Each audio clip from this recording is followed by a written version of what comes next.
Déterminer ce qui est attendu, c'est le premier grand pan de notre réflexion.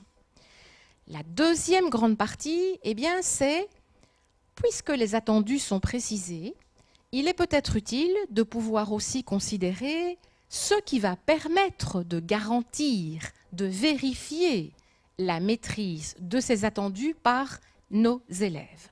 C'est la raison pour laquelle, dans le programme, vous découvrez en page de droite, chaque fois, des propositions de tâches de différents types. Nous allons les reparcourir là, dans le courant de cette réunion.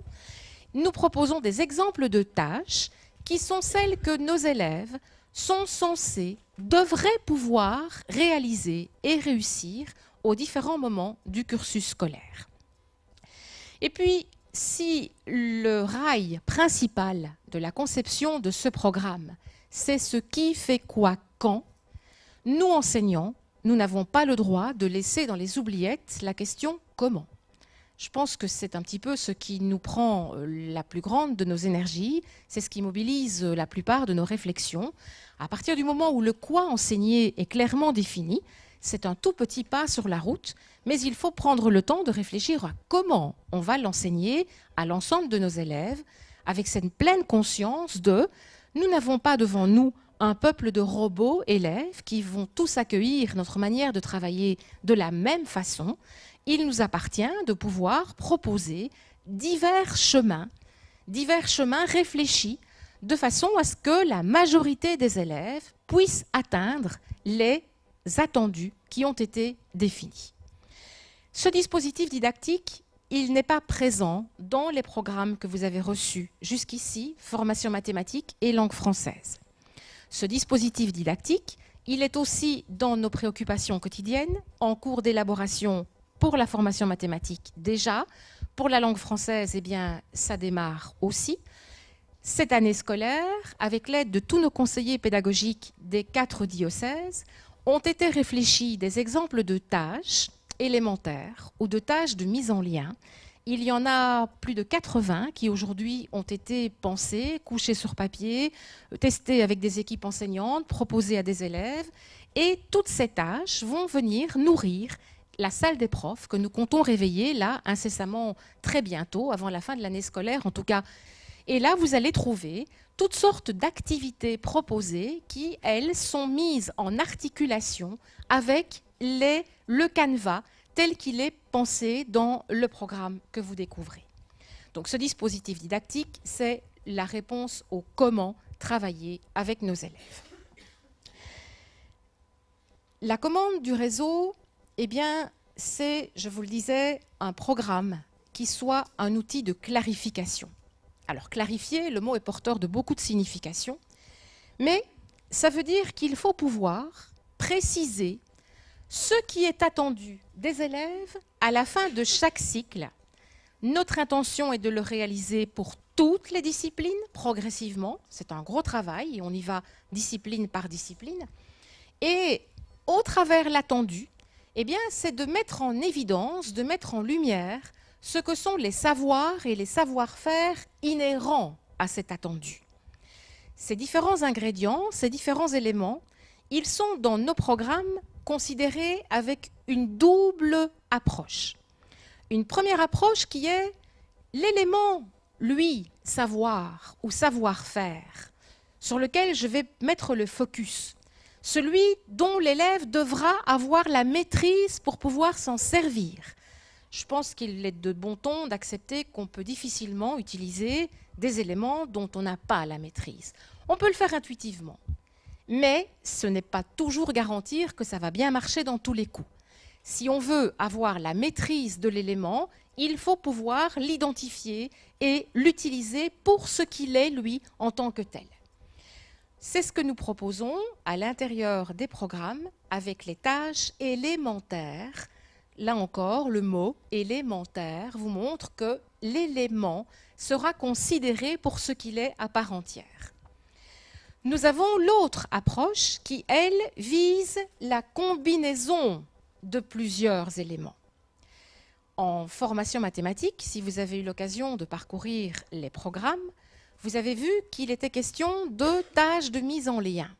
Alors, tâche de mise en lien, nous avons en mathématiques proposé des situations, des tâches, dans lesquelles les enfants devaient solliciter un élément construit dans le domaine des nombres, ou dans le domaine des traitements de données, ou dans le domaine des grandeurs, pouvoir identifier ces éléments dont il a besoin, pouvoir les combiner, les articuler pour en faire quelque chose qui se tisse en commun et résoudre la tâche qui lui est donnée. Vous voyez qu'en langue française, il apparaît un troisième type de tâche. Ce sont les tâches globales.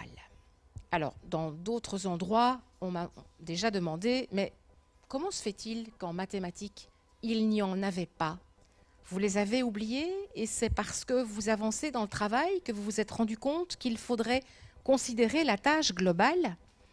Alors, non, on n'a pas oublié de les considérer en mathématiques et vous allez tout de suite comprendre le pourquoi elles existent en langue française et ne sont pas présentes dans la première discipline traitée. Si nous parlons langue française, nous sommes là face à cet outil de communication. Alors, là, aujourd'hui, l'instant présent, je suis moi dans une prise de parole et vous, vous êtes invités à écouter.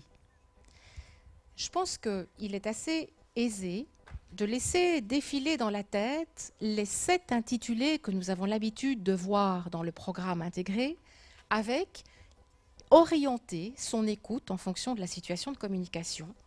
Vous n'êtes pas venu vous asseoir ici pour écouter l'exposé relatif au programme, comme vous iriez vous asseoir dans une salle de spectacle pour voir un one-woman show.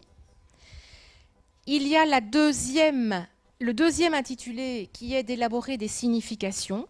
Là, à nouveau, eh bien, écoutez, je pense que si on veut garder quelque chose, eh bien, on est en train tout le temps de donner du sens et de raccrocher à ce qu'on a déjà rangé quelque part dans sa mémoire et on avance avec ce qui est apporté de nouveau là au moment où je vous parle. Élaborer les significations, l'organisation du message, ce que je viens vous raconter aujourd'hui, j'ai dû prendre le temps de l'organiser, d'y poser une structure de manière à essayer de faciliter votre écoute et d'en garantir au maximum sa compréhension.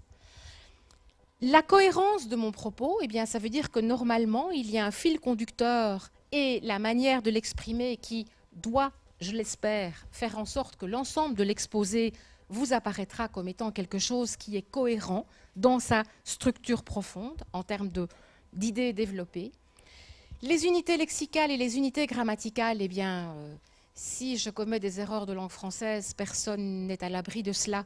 Mais en principe, il y a là tout un code de langage avec des accords à respecter. Le lexique, il est peut-être préférable d'appeler un chat et d'utiliser les termes précis plutôt que d'utiliser les trucs, les machins, les choses et les bazars. Si on veut que la communication soit la plus claire possible, il y a un lexique qui est mis à notre disposition. Il y a un vocabulaire adéquat pour que la communication soit la plus claire et la plus précise possible. Et enfin, le 7e élément, qui est celui de respecter ces interactions verbales et non verbales. C'est la raison pour laquelle vous avez la présentation d'un PowerPoint, vous avez les notes sur papier et il y a là ce support écrit qui peut aider à suivre l'exposé présenté oralement. Ceci pour vous dire que dans la langue française, quelle que soit la situation de communication, que je sois émetteur ou récepteur, face au code écrit ou face au code oral, les 7 intitulés répertoriés sont sollicitables de manière à ce que cette communication soit la meilleure possible. C'est donc la texture disciplinaire de la langue française qui justifie que dans le programme, nous avons considéré dans chacun des domaines la présentation de tâches globales qui mettent en évidence les différents éléments à articuler pour procéder à un acte de lire ou d'écrire ou dans sa globalité.